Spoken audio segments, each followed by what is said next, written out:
Hi, this is Frank Strosho with Stories Best Told in the Dark.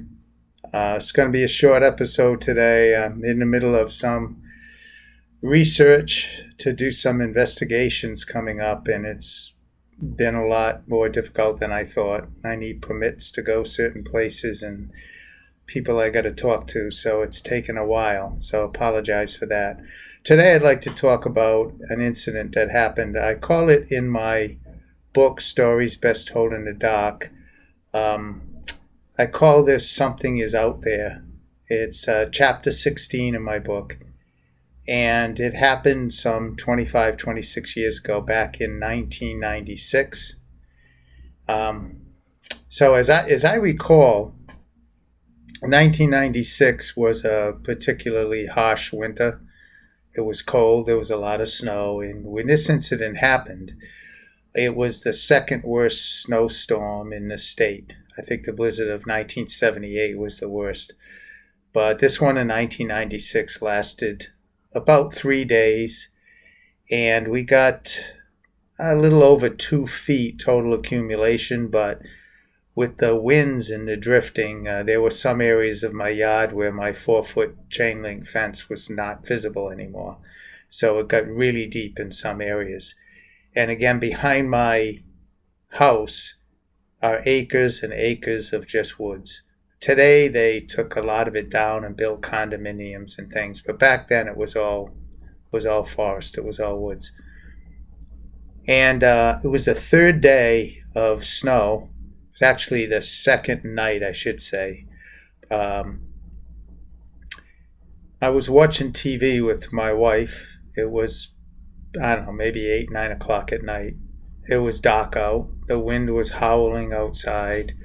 If you looked out the window, you just saw snow going by the window. It was a mess outside, and it was cold. I had and still have, a Nashua wood burning stove. So we cranked up the wood stove. It was nice and cozy, warm in the house. We sat on the love seat and put some blankets on, and we were watching a movie and having a snack. Typical night, I guess, during a snowstorm. And the phone rang. So I get up, I answer the phone. And again, back then, everything was a landline. We didn't have cell phones. They may have been around then, like Blackberries and that, I don't know. But in our house, we had a landline. I answered the phone. It was my neighbor across the street, Jimmy. Now, Jimmy had a police scanner. So back then, that was like a fad. Everybody was buying scanners and listening to the chatter on the police channels, crimes being committed, who's being dispatched where, what's going on. And he said that it came on the scanner that people were calling in from all around my area, telling the police that a small plane or some kind of craft had either landed or crashed behind my house. And of course, I didn't hear anything. I didn't see anything. He said, and as they were talking about it, they were asked to switch to a secure channel, and he couldn't hear anymore what was going on. And he thought that was odd that it had to be put on a secure channel. So he asked me to take a look out back of my house and see if I could see anything. So I got up and I went over to the window. I believe my wife came with me to look, but I'm not sure. It's been a long time, 26 years. But I looked outside, and all I could ascertain looking out the window was what appeared to be something glowing way out in the woods. And it would go out like shutting a flashlight off, and then a few seconds later it would come on again. And it was ground level. It wasn't something up in the sky. So whatever was in the woods, there was something there that was glowing. And as I'm trying to make sense out of what the heck am I actually seeing, I said to my wife, I said, maybe I should run out there and see what this is. And she said, what, are you crazy? The snow was almost 2 feet thick, big drifts, and it was way out there. I mean, I would have been trudging through the snow for a half hour just to get there. And so discretion is the better part of valor. I decided to hang back. So as we're discussing the pros and cons of me walking in the wilderness alone late at night in a snowstorm, the phone rings again, and it's Jimmy across the street. He said, "See anything out there?" And I told him what I saw. He said, "Wow." He said, "That's odd." He said, "Keep me posted." He said, "because the scanner is just dead quiet." So I look at it for a while, and I start walking back to my seat, and I hear what sounds like a bunch of motorcycles. Now, I'm not a motorcycle guy, and I couldn't imagine a bunch of motorcycles driving around in a blizzard. So I looked out my side window, and what I see really shocked me. There were about a half a dozen ski-mobiles. It wasn't kids. A couple of them had policemen on there, and the others were just dressed in black garb. I don't know what kind of, it was winter clothing, but it was just all black, and a couple of policemen. And they were cutting through my yard, going into the woods behind my house. I says, "Oh, crap. Something's going on out there." I mean, they went and got snowmobiles, and they couldn't wait till morning. Something happened. And I'm trying to ascertain in my own mind, what could it be? It couldn't be a plane, because a plane can't land in thick. There's no landing strip out there. It's thick woods. There's no opening for anything to land. A helicopter couldn't land. A plane couldn't make an approach and land. Something could crash, but if it crashed, you would assume there would be some kind of a fire or explosion or noise. And it was just a glowing object out there. And people from the other side of Woonsocket, where I live, that were looking at it from the total opposite side, were also seeing it in the woods. So it wasn't something, that my imagination ran away with me, and I was seeing something that really wasn't there. So time goes by. These snowmobiles go trudging through the woods, and they go out there. And after a while, the sound of the snowmobiles gets kind of far away, and then I don't hear them anymore. And I decide what I'm going to do is, when I see them coming back out, I'm going to run out in front of them and stop them and say, "Hey, what's going on here? You're on my property. What's going on?" They never came out, ever. I don't know where they went, but they went out there and they didn't come back. So they must have gone way out the other side onto Route 122 or out by the old historical cemetery in that direction, but they didn't come out the way they came in, which I thought was odd, because I guess I thought the snowmobiles came on some kind of a truck or a flatbed, and they were going to go back to it to get out of there. I couldn't see them taking snowmobiles all the way from the police station in downtown Woonsocket. That's a long haul to make on a snowmobile, but I guess I was wrong. So I heard nothing. I called Jimmy and I told him what was going on, and I said, "It's been dead quiet out there for hours now. They never came out. The glowing object just shut off, like I said, like a flashlight, only this time it didn't come back on." And I heard nothing. So I said, "It's probably going to be on the 11 o'clock news." It wasn't. It wasn't on the news in the morning. It wasn't in the newspaper. Nothing. So I said, I'm going to go check this out. So I get all garbed up, and I go trudging out in the snow.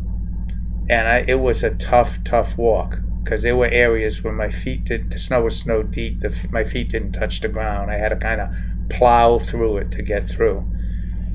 And I followed the remnants of snowmobile tracks as far as I could, but it had kept snowing, so they were more like just little indentations in the snow versus tracks, because they had probably 2 or 3 inches of snow on the tracks. And then I got to a point where the tracks just disappeared. And I walked a ways. I looked all over the place. There was no evidence anything had ever been out there. There were no broken trees. There was no wreckage. There was no footprints. No ski-mobile. There was just nothing. Whatever happened got covered up by the snow, or it was covered up by someone. Maybe they took the snow and they swept it before they left and got rid of the prints. And I don't know. I mean, I'm just kind of, snowballing it off the wall here because something happened that night. There was something out there. Everybody saw it. And police and people who, I don't know what agency they were from, took the time to go out there. So something happened that night. So never ever did it get released what happened. As I talked to my neighbors, only one neighbor in the entire neighborhood even knew that anything was going on, and that was the guy Jimmy who called me. And he only knew because he heard the very beginning of it on his police band radio, his police band radio, I think they called it. So all my other neighbors that I've talked to since then don't remember anything to do with that. They remember the blizzard of 96 being a bad blizzard, but everybody was in their homes, hunkered down, watching TV, eating, doing what people do at home at night.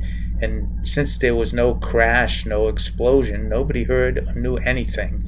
And again, I only knew about it because of my neighbor. So I'll leave it up to you to figure out what it might have been.